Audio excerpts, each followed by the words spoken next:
Hi there, and welcome back to another edition of teissTalk with me, your host, Jenny Radcliffe. Such a pleasure to be back with you all this week. We've kind of got a two-parter this week in terms of our episodes because today we're talking about a playbook for new CISOs, and then on Thursday, if you're part of the Thursday teissTalk crowd at 4 o'clock with Jeff White, Jeff's going to be talking about stress testing security playbook. So it's a playbook week all about what we do in the role. I want to say welcome to our lovely teissTalk audience. Hello, everybody. It's good to see you all, and we will, of course, be looking for good participation. And I have a nice question that I'm going to ask you all. And whether it's the best question for me or the guest, the best comments, or whether it's the best answer to our poll question today or our question, somebody was going to be winning, and you can tell I'm back home because I've got my teissTalk mug. A teissTalk mug. So we're going to start today with an article, and I'm going to have both of my guests come and join me on stage for it. We are joined by friends of the show, Ed Tucker, who's the Senior Director of Cybersecurity for the workshop, and Alan Alford, who's the CISO and CCO at TrustMap, joining us from lovely Dallas in Texas. Welcome to the show, gentlemen. We can both hop on stage. Hi, Ed. Hey. Hi, Alan. Hey, Jen. Howdy. Alan, we'd never have guessed you were joining us from the USA with a hat like that. Have to tell you, everybody, that we did kind of say to Alan that we really wanted him to wear the hat. So welcome both of you. So today we are talking, gentlemen, about this whole idea of being a new CISO. And let's start first with this article and have a little look about what the article says, because this article is very interesting. So it's by Marlis Rogers, and it's on Toolbox, and it's called Hacking Security Behaviors. And it's what it is it's sort of 5 or 6 tips from CISOs looking at sharing best practices for 2022. Now, obviously, both of my guests have read the article. And what it talks about, first of all, it's Peter Facebook, who's a Gartner VP analyst, and he said, just to lead in to some of our tips, he said that basically most enterprises were turned inside out in the pandemic, and so organizations need to adopt always defensive sort of business postures. And they gave a few tips. First of all, gentlemen, I thought, what's your overall view of this article? And then we'll get into some of these tips that they gave first. Let's go to Alan. Alan, what did you think about it?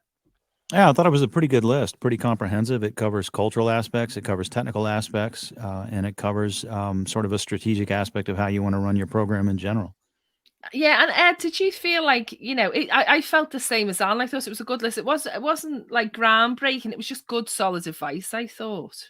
Yeah, very, very much so. It covered a nice list of areas, especially around kind of meeting new people, how kind of approaching things, listening, of course, and going out there and getting a feel for things and bringing the team together as well was kind of, as you say, not kind of earth shattering in a sense, especially, things like evidence-based. If we're not doing evidence-based, then there's something wrong because we're defending against theory.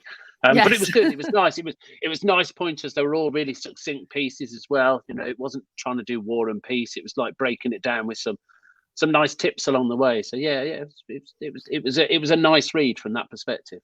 Well, let's look at some of the tips that were in the article. And we'll start with the first one, which was eliminating silos. So the first tip in the article, there we go, and our Tice Hunter, is eliminating silos to achieve greater productivity. Aligning daily with the team helps boost productivity.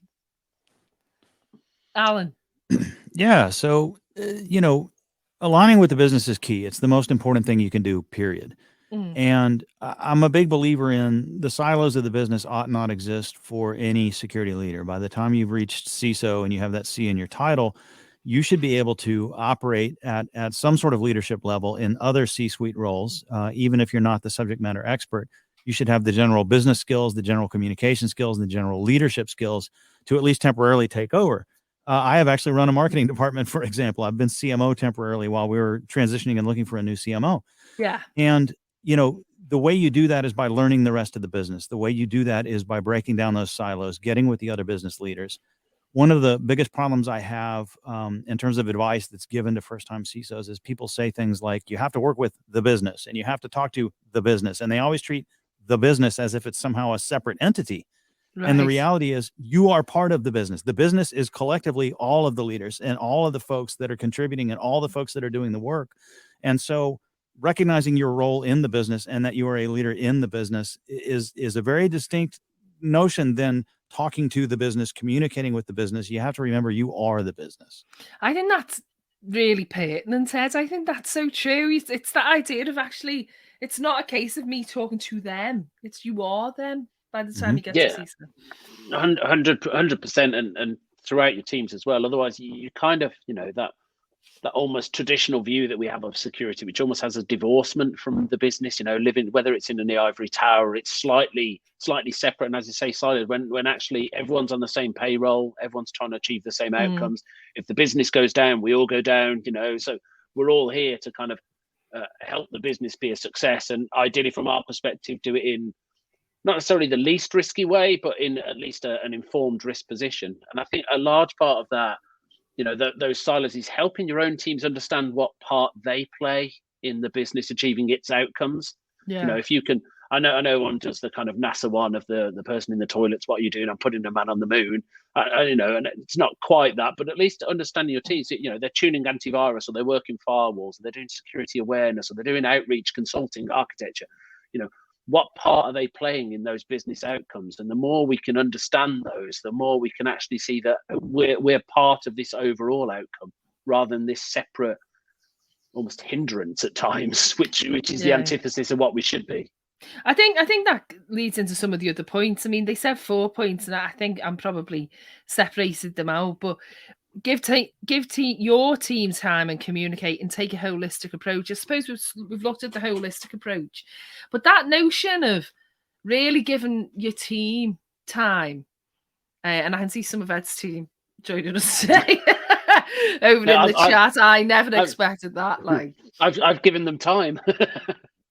No, but I mean, yeah, as if when he's on, a podcast. But I mean, the idea, Alan, I suppose, of having those one-to-ones with the security team when you can, and really, it's so important in terms of things like insider threat and stuff, isn't it? To really know what's normal for the people you work with and that type of thing. It's a good pointer. It is, and I think this giving the team time thing extends to the first question as well. I think giving everybody in the business the time.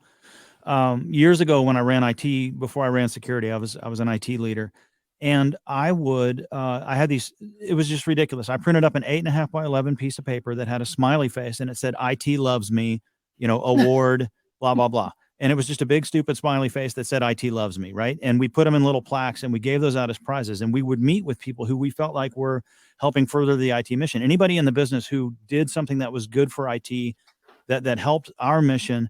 We would meet with them, sit down, take them to lunch, give them this plaque, and they would display this thing in their desk or their office. I love that. That's funny. It became this coveted item. Like, it was so silly. It cost $4, and it became this immensely coveted prize. And people really valued that we took the time to recognize, acknowledge, take them to lunch, meet them, learn about their processes and roles, not just thanking them for what they did for us, but learning more about what they do as well. Yeah, I mean, that's genius as far as I can say it because people will go for any award or reward, and if it's more sort of an emotional reward than any kind of financial thing, that kind of takes some of the negatives about it. As what about that? What about giving? Can I just say though, what about giving someone that certificate to say security loves you? But just to pick up on one thing that Alan said, I think the wider teams and organizations see IT and security as the same function a lot of the time, don't you think? Probably so, and in some regards, kind of they blend into each other. So how many IT teams run antivirus, which has one purpose, which is a security control, and firewalls and similar things. So in a sense, we are one team, but then you could push further into things like HR. It just depends. If they're trying to stop me doing something, it's probably security. If they're delivering something badly, it's probably IT. So that's probably the difference, and where we sit. It just depends. I either ignore them or I shout at them. If you're being shouted at, you probably work in IT. If you're being ignored, it's security. So it's simple ways of doing it. That's a fantastic litmus test. I'm taking that one with me home to the office. I mean, I love that one of kind of anything that kind of gets gets you some investment with people on a personal level, and to start to understand what their drivers are and what their needs are, because ultimately, whether you're security or IT, that people in the wider business are effectively customers, and that's the way we should look at them, that they have a need and we're there to help support their need in some guys.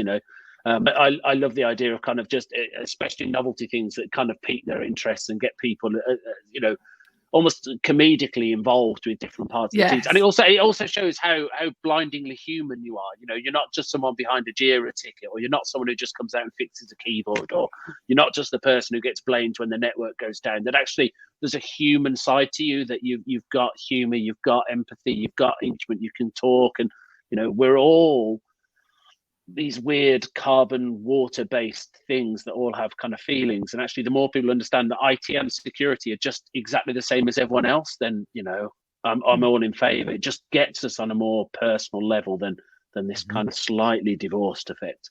Well, we'll pick up on that a little bit when we get to the main topic. Let's just look at the last two tips from the article, because I think one of them, almost doesn't bear discussion really, because it's just the diversity. I think everyone in that article was just taking the opportunity to encourage diversity of all types, making for a stronger team, making the point that there are still underrepresented groups in the industry. But also, and just because I know that you two made me laugh in the prep talking about this, the article says you need a threat-informed defense, because you've got this kind of always defensive, always online posture now. Evidence and threat-based. What did you say, Ed? That if it's not evidence and threat-based, that you're basically just defending theory. But they're right, though, Alan. That works when you're going for a degree in philosophy, but it doesn't work so well in cyber. It's about measurement, right? And measurement can come from several means. It's not just a threat-informed defense, which I'm a big believer in. And what you're talking about there is you're talking about things like MITRE ATT&CK. Yeah. And, frameworks that speak to specific threats out in the real world, specific known vectors, known, steps in the kill chain. All of those sorts of things are part of a threat-informed defense. But other ways of defending, reality and not theory is, consistent maturity scoring applied to the business in a consistent manner. Framework compliance, which everyone hates. Everyone knows compliance does not equal security. We all know that. But by the same token, going up against a multiplicity of frameworks and tracking progress against them, while also tracking maturity, while also tracking things like MITRE ATT&CK and actual threats, while also tracking alignment with business objectives. That's one thing we always forget when we talk about defending what we do in cyber, is the positive story of how do we enable the business objectives, right? Again, back to that, I'm going to keep saying we are the business, we are the business. Mm-hmm. You have to consider high level goals, whatever. We're going to expand into North America, Latin America. That could be a business objective. We're going to reduce time to market from, average of 3 months to average of 1 month. Well, what can security do to enable those goals? What can security do to help push into a new continent, or help shorten sales cycles, whatever it might be? Everything a security leader can do to envision streamlining and speeding up business objectives is something that should always be measured as well, I think. I think you're right, and I think it's like we're all becoming. It's almost the entrepreneur culture where where you're an entrepreneur and you end up having to do the marketing and the PR and the finance and everything. It's almost like that role now is sort of migrating into bigger business as well. It's an interesting one. Well, look, we're going to leave our article there, and I'm going to move on to our main topic in just a moment. Although I will say that I do have a question for everyone, and it's going to be the question that wins the mug, unless someone impresses me massively with a question or interaction. Because the question I thought that might be quite good for this one, and we'll ask it again right towards the end, just because our Tyson will be looking everywhere now. As what do I do? Jenny's doing it in the wrong order, but I thought what we'd ask is, if you had £1,000 and you couldn't, please keep it clean. We can't order alcohol or anything else.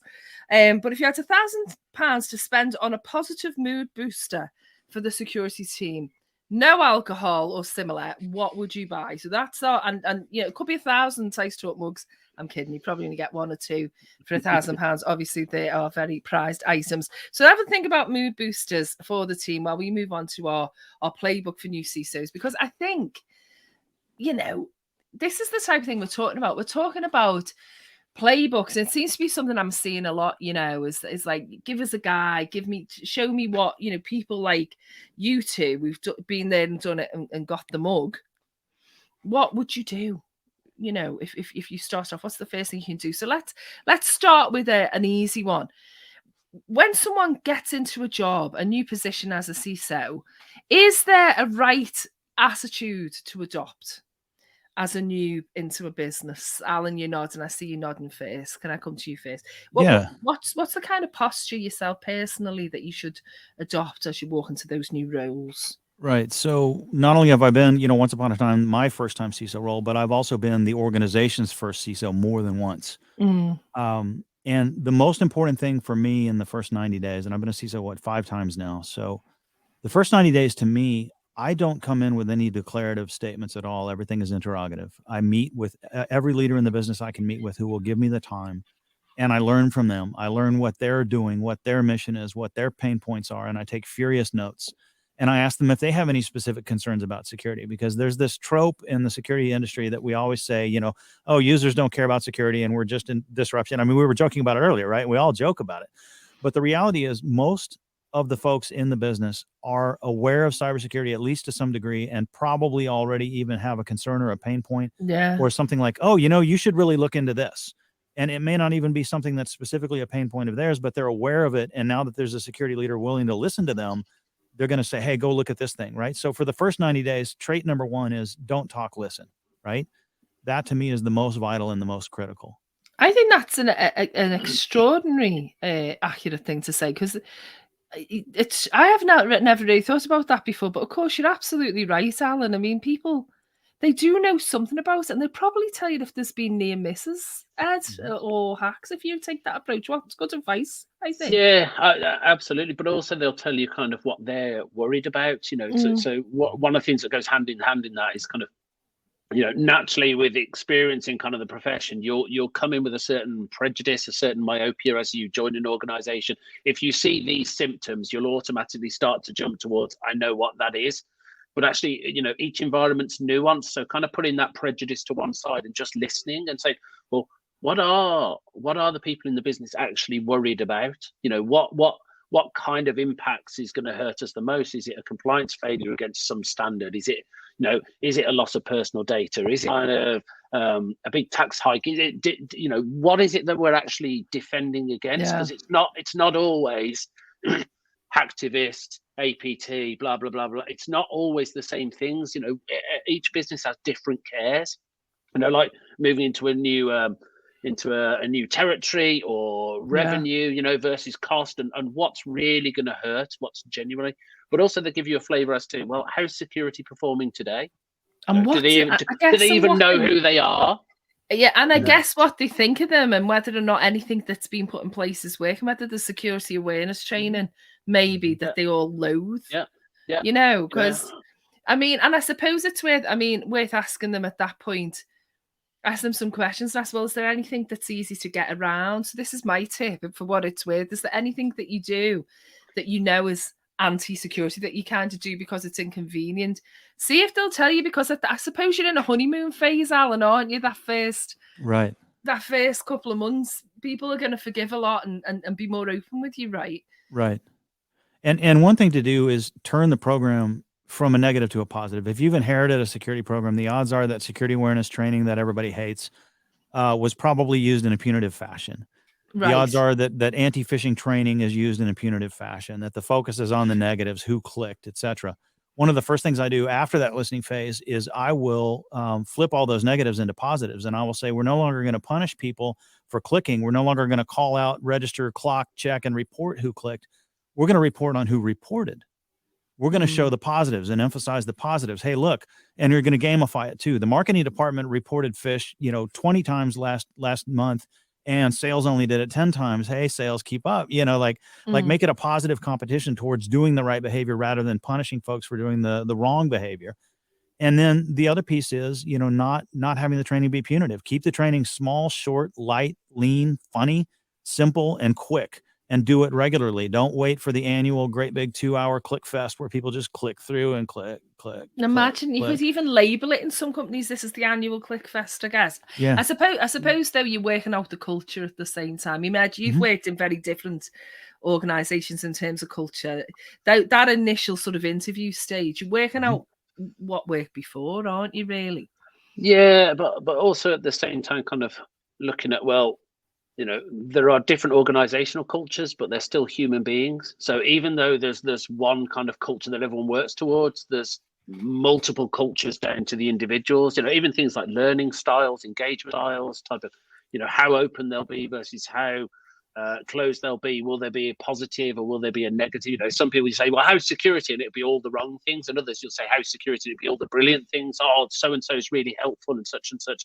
So I think just, you know, going in with a kind of a fresh setting there of just understanding the human beings and getting a good feel for the human beings, including those within your team and those you work with, those you have dependencies, you know, so across into the IT world and into HR and various others, and just assessing the humans rather than necessarily kind of an overarching culture. For me personally, tends to find also where are my roots, you know, who I need to make best friends with, who's going to be really helpful, who's going to be properly honest with me rather than tell me what I think I want to hear, and just start to get so I know if I need to do temperature checks, which people I go to, rather than one who's going to give me a kind of slightly silver lining, kind of glossy view, rose tinted spectacles, versus someone who's going to give me warts and all, positive or negative, and just gradually navigate my way through.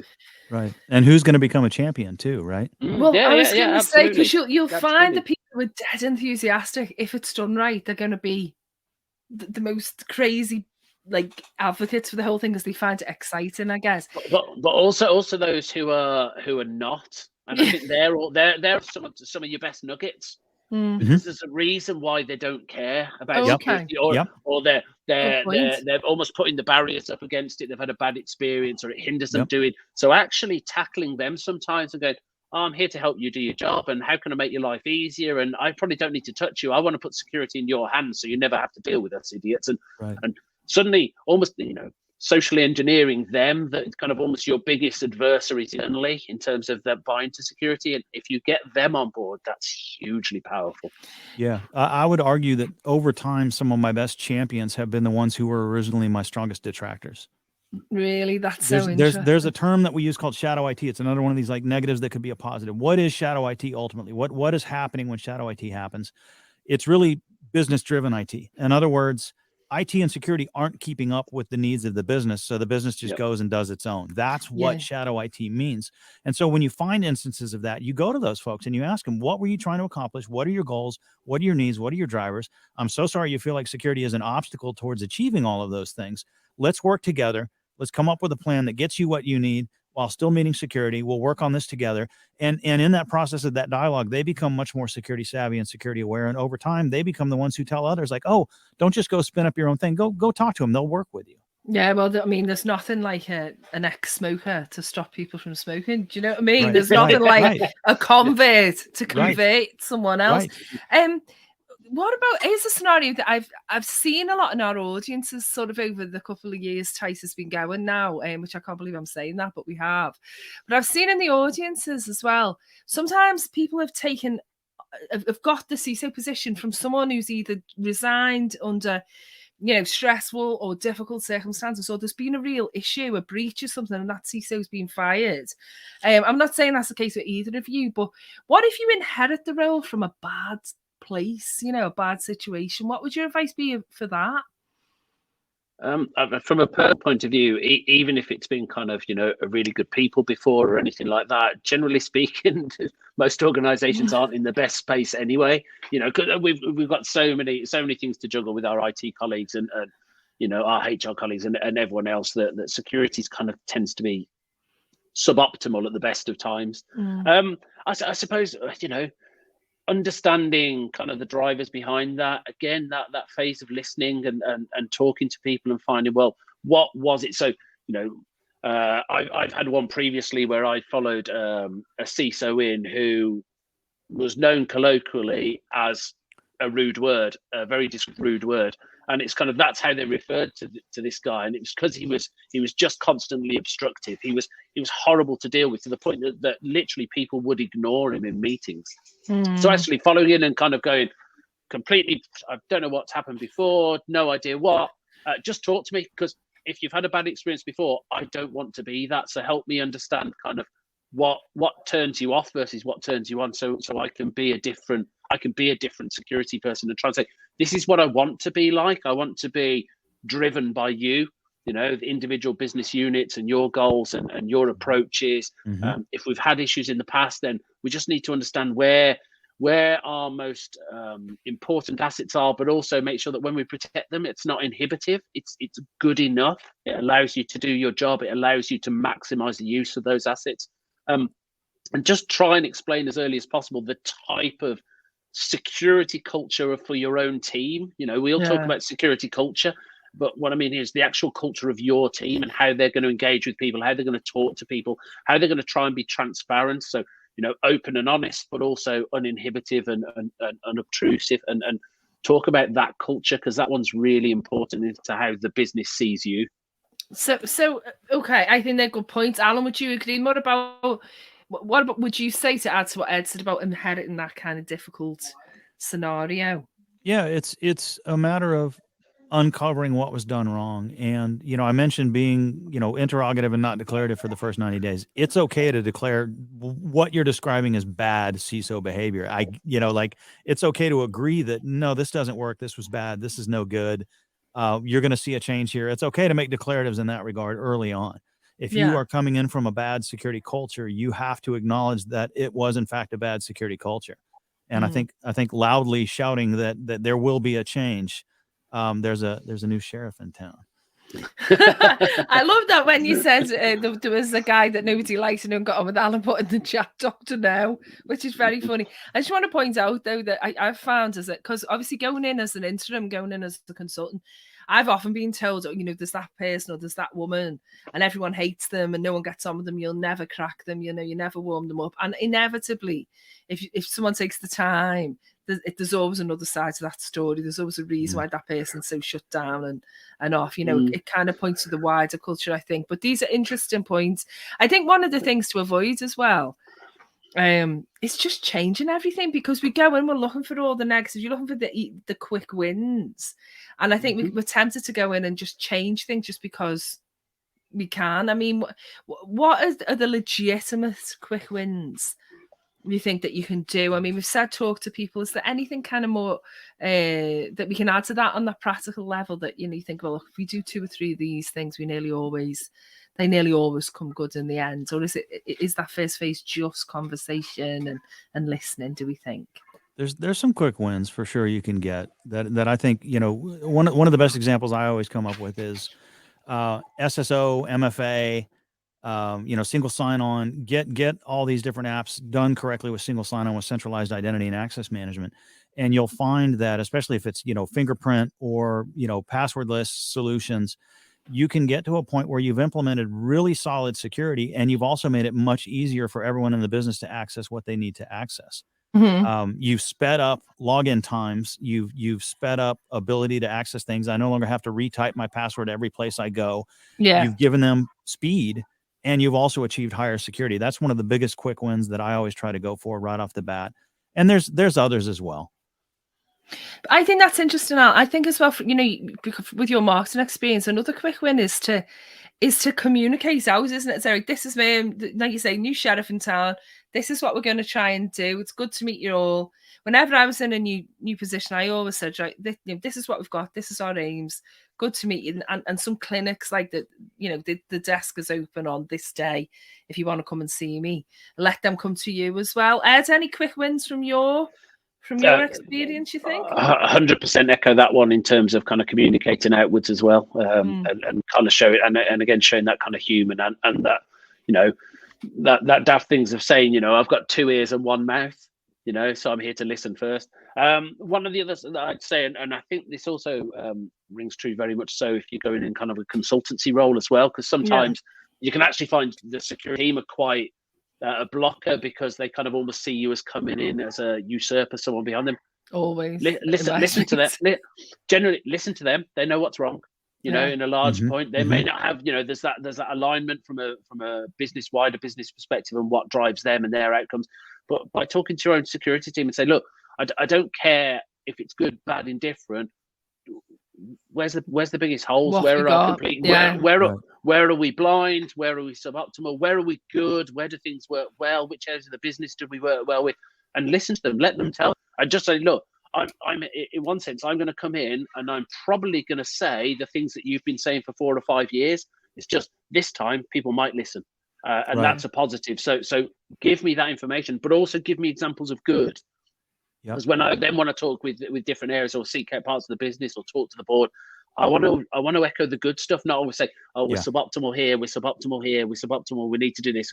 Actually, we're really good here, we need to replicate this. This is the type of engagement, behavior, communication, collaborate, whatever technology, this is the type of stuff we've got. So if you can cite the good examples, it's a nice way to kind of show this is the outcomes we're trying to get to from a security point of view. But listen to your own team. Listen to your own team. And we said this earlier, but not quite this way. There's oftentimes a big brother culture associated with security, and eliminating that wherever you can. One of the shops that I went into, I inherited an existing security program, and the web blocking technologies were blocking all sorts of things that had nothing to do with security. If people wanted to do online shopping or banking or whatever they might want to go look at, they were getting blocked, and the security team had seen it as we're blocking all this in the name of security. And the first thing I did was go through that list. And I said, 90% of this isn't for security. Open it back up. And to have the security leader a new security leader walk into the business and say, we're lifting restrictions on you guys. Instant win, instant love from the community. And then that opens the door to have those conversations that Ed's describing. Is there anything that you would either of you would say, don't touch this at all for at least 6 months? Don't go near XYZ. Is there anything that you'd warn a new person away from in a business? Like installing a new sister software or something like that. So I'd be tempted to kind of, one of the things to change later is your own org structure from a security point of view. Because I think it takes time to understand the environment to determine, well, what's the right organizational structure for the security team here, rather than just going, hang on, in previous place I've had a GRC team, I've had an ops team, I've had a red team, I've had that's going in with that prejudice again. It's like, understand the environment before you start to move the different pieces in your own team. And I tend to shy away from making technological, ripping something out and putting something in as one of those early doors, because I want to understand, well, all right, the antivirus might not be great. Why? Have we not got modules turned on? Is it not up to date? Are we not updating? Is it not on every machine? Let's find out more root cause rather than symptoms before we jump into big technological change. If there's some low-hanging fruit, if we can get things like SSO or MFA, whatever, something that should be relatively simple. That's the kind of change I'm up for, but not going straight in and just plowing into some of the other technology change. Like, let's change the antivirus now because I used to use X and they've got Y. That was what I was wondering. I was wondering if sometimes you have experience with something and it worked in the last place, right? And like maybe there's some budget left over and you think, well, this is a great tool, let's just go for it. And I think it's the same if you're hiring as well. This is a great guy or gal that I've worked with, and there's a gap. It's better to wait, Alan, isn't it? Just to let it all settle and see really what you've got. This ties into a few things we already said. If you're in listen mode for these first little whiles, then you're not going to make big changes, right? No. If you are going to be evidence-based, you're going to look at the actual risks that this actual organization actually faces, as opposed to Ed's point, oh, well, at my last shop we did X, Y, and Z, I'm just going to go do that. No, it's a different set of risks. It's a different set of business needs. You need to learn what those are. And just like you have to be cautious with technology, and just like you have to be cautious with reorganizing the team, that's the people and tech side, don't forget process. There's probably broken policy, and you don't want to just immediately go changing it, because you need to figure out why it's broken, where it's disconnected from business needs, and figure out how to realign it before you introduce new policy. You don't want to take broken policy and turn around and create yet another flavor of broken policy. You have to really figure out where and why that policy is broken, how it's not actually aligning, and address it and fix it that way. So really, people, process, and technology, all three, I'm a big believer in. Don't make any quick changes at all. 100%. And especially because when you make the first real tangible experience that the whole organization is going to have with you as this new CISO is when you make a change. And if you go for a big one off the bat, it's a little bit like kind of when you're going, oh, well, we've got a hypothesis that if we do, it'll work. Do you go for the massive thing, or do you just start with something small and prove it? Do you go for something there that's actually going to have an impact on the business in some regards? You've got a chance to literally just everyone off against you right from the start, because you've made a change that straight away has messed up someone's life. Yes. And it's like, right, like that's the exact opposite of what this guy said he was going to do. I knew he'd come in, I knew he'd break things, he's made my life harder.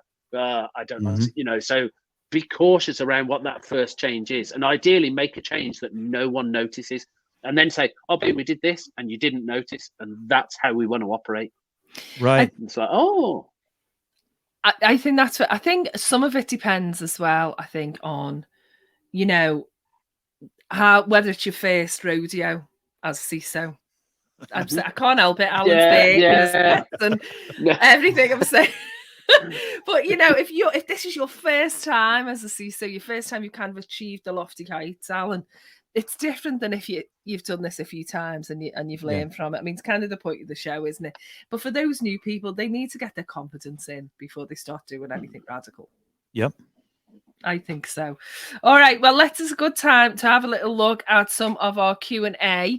Don't forget what we're looking for. And I see comments have arrived and then disappeared. Was for just for that £1,000. So like, if you just like, if you've got your team, you've got your new team, you're new in there, we want to move booster, or maybe it's a team you've worked with for a while. We're not going to spend it on alcohol or anything like that. But is there something we can do with that £1,000 just to cheer people up a bit and make sure that everyone's positive? Because that's going to be one of the next questions. We've got some questions in the Q&A. Got one here from Esther. Maybe I'll put this to Alan rather than Ed, because I suspect it's one that Ed's heard from Esther before, which is, when do colleagues become customers? I'm not so sure that I want them to be that. In other words, I think there's a linear scale of terminology we can use to apply to the other folks doing their jobs in the organization that we're in charge of securing. And starting from worst to best, I think users is probably the worst term, right? Yeah. Users they're not users, they're human beings, they're people with a mission and a drive and their own business needs, and you're a user of their services, right? So don't be calling people users. I think that's the worst. Customer embraces, it's the next one for me. Customer embraces this idea that you're here to serve them, which is a really good point to make and a really good aspect of the game. It's certainly better than users, but to me, colleague is even better than customer. And the reason is, you go from I'm here to serve you to I'm here to serve you, you're here to serve me, we're in this together. Yeah. And to me, that we're locking arms to jointly achieve these goals is more significant than customer always keeps them as a consumer of your services rather than an ally in your services. Yeah. I mean, I think language, we can get caught up in semantics, and God knows this industry, the security industry, particularly the cybersecurity industry, we're full of labels and terminology that people don't understand. Kind of leads into another question here in the chat, which is, rather have evangelists than champions. It depends what works in the organization. I hate the word evangelist. It drives me absolutely crackers if I see that on a CV or anything. But if it works for that organization, you go with what works for the person in the organization. So that, I think that's what Alan was kind of saying. But colleague implies, doesn't it? I mean, he's right. He said colleague implies you're all going for the same thing. Yeah, I mean, the one thing that I do like about customer is it's demonstrating that person has a need, at that point in time, which is so, I mean, I grew up, my first entry into IT was on an IT help desk, so you started to understand that the person on the other end of the phone or the ticket, their need is the most important thing to them right now. So it just gets you in a slightly different mindset of treating people differently than that whole user thing. It matters. Labels matter, don't they? Yeah, they do. I mean, at the end of the day, who in the world wants to actually log on to something? I'm a security person. I don't want. I just want to use whatever the thing is behind it. I understand that I have to do that, but no one wants to. No one wants to put in a username and a password or a 6-digit PIN code. No one wants to. It's one of those almost forced necessities. So, the more we think about kind of the impact we're having on people and making sure that we treat them in that way, then I think we're going to stand ourselves in good stead. Yeah, I think so as well. So we've got a few more comments here. Some people saying, you can buy a lot of Tice mugs. Don't be cheeky. You can't buy that many Tice mugs with £1,000, for goodness sake. Sponsoring a B-Sides, I would absolutely say that would be great. B-Sides Liverpool dates to be announced probably in the next week or so.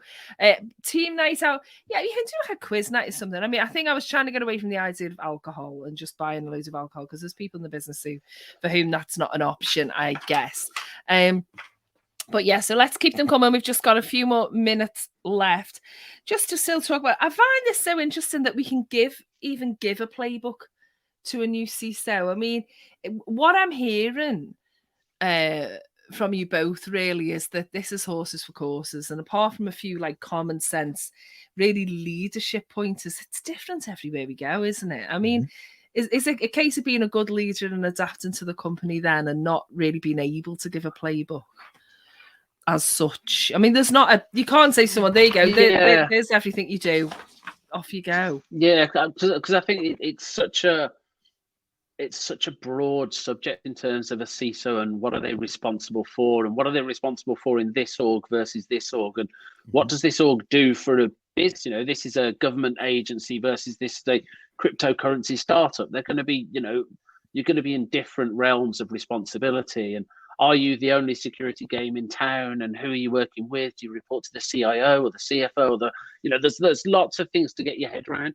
I think, and it kind of fits into one of the questions around kind of, recommendations for those rising through the ranks who want to be a CISO. I suppose he's, from a leadership point of view, learn from those around you, but learn their good traits and their bad traits, because I'm happy to admit I've got loads of traits and I've got loads of things wrongs, and I still get loads of things wrong today. And I get stuff that seems to work well at times. So, there's not a one size fits all approach. And I think also that you've got to be yourself. There's no point me trying to be Alan or Alan trying to be Jenny, or because I'm Ed. I can try and tailor Ed and be slightly less sweary at times for anyone that knows me. But I fundamentally am still me. So my playbook's got to be slightly written for me, because it is going to be my playbook. So as opposed to here's your paint by numbers CISO card. Right. Alan agrees. Yeah. My friend Gary and I have been exploring and experimenting with this idea we call MVS, minimum viable security. Okay. And the idea is to try to figure out what that baseline is that should be there in every environment, regardless of business need, regardless of specific risks faced, regardless of whether it's the government agency or the crypto startup. And we're struggling to nail down what that list looks like, right? Like, it's a real challenge to try to do that. It's back to everything Ed and I said, that you can't just walk in and immediately repeat the behaviors you did in your last shop and apply those and expect them to work. You're going to find very different needs, challenges, goals, risks, everything about the new organization. But despite all that, I think there are a few things like, for example, ransomware is a real threat everywhere you go, no matter what. MFA is a great tool against ransomware. So maybe MFA makes the minimum viable security list. So I think there's a few like that you can hone in on, but otherwise there is no playbook. It's completely about listening, absorbing, and learning your new environment before you make your first move. I think so as well. Well, we are just about running out of time here. Obviously, one that's really pertinent to people starting a new job. And it's been great to have both of you on. They're both very experienced in the roles and have sort of been around the block a little bit to be able to tell people this. I'm just looking at some of the answers. We've just got one more very quickly, just a few minutes to answer it. So I'm going to summarize it. But it's from Manny, and he says, as a CISO, he or she, I'm not sure which one, says, as a CISO, how would you set up, run and grow a team? What's a right-sized team? Well, obviously, we haven't got the time to really go into that, but I know, how do you go about saying, how do you go about assessing that team in terms of size and role? Just very quickly, is there something that either of you have done that sort of said, this is what we need? Or is that just a wait and see organic thing? I think there's a certain amount of organic, there's a certain amount of kind of what's there today. In terms of size and scale versus also demand, so what's the demand on your resources today, and what areas do you tend to cover and what don't you cover? So some people will do pen testing in-house or red teaming, whatever they want to call it. We'll badge it in different ways, or they'll do that completely outsourced. And what does that look like? And there's pros and cons both ways. So with kind of purple and operations, what does that mean? In terms of what's our operations kind of approach to security? from a personal standpoint, you know, the ideal for me is running heavy, so having more people than I need. It's an interesting one to go when it comes to budget time and headcount. But I think if you can explain it to people that what you're effectively do is you're continually growing your team as a conveyor belt. People will move, and they might move sideways in the business, they might leave, they might move elsewhere, and you want to be kind of constantly growing the next generation through, and explaining how that, you know, ultimately you're going to grow someone for the business, and trying to help understand from a financial standpoint that actually that analyst kind of role building up through is actually going to be a cheaper resource in the long run, because they're going to be much more bedded and much more wedded to the organization. But it's a tough one. Thanks a lot, Ed. And Alan, I guess very quickly, we've got a couple of minutes left, a minute left or so. Align with the business goals, isn't it? Still in listening mode, I guess. I think so. And to Ed's point, one of the things I love to see happen is when some of my strongest players leave my organization, not to leave the company, but to go elsewhere in the company. I get thrilled when I find out one of my strongest players is now going to be in another department, because I know for a fact that other department is now going to be one of my most secure departments. I love to send those ambassadors out to the rest of the organization. Well, listen, it's been amazing speaking to you two about this. What a great conversation we've had today. I do think there's been some lovely answers about spending that £1,000 a mood booster. But since as Alan hasn't got a teissTalk mug yet and said there's a new sheriff in town, which has got to be the quote of the day for a Play With for New Ceases, I think the mug today does have to go to our guest, Alan Alford. Thanks to you, and thanks to Ed Tucker for being on the show. I want to say thank you to our lovely teissTalk audience who've been amazing as always. Don't forget there's a sort of part 2 to this discussion with Jeff, if you're a Thursday teissTalker as well, at 4 o'clock, where he's going to be talking about stress testing your security playbook. So thanks to the Teiss Hunter, thanks to our Teiss audience, and thanks again to my 2 lovely guests. We've been teissTalk. See you next time. Goodbye. Thank you so much.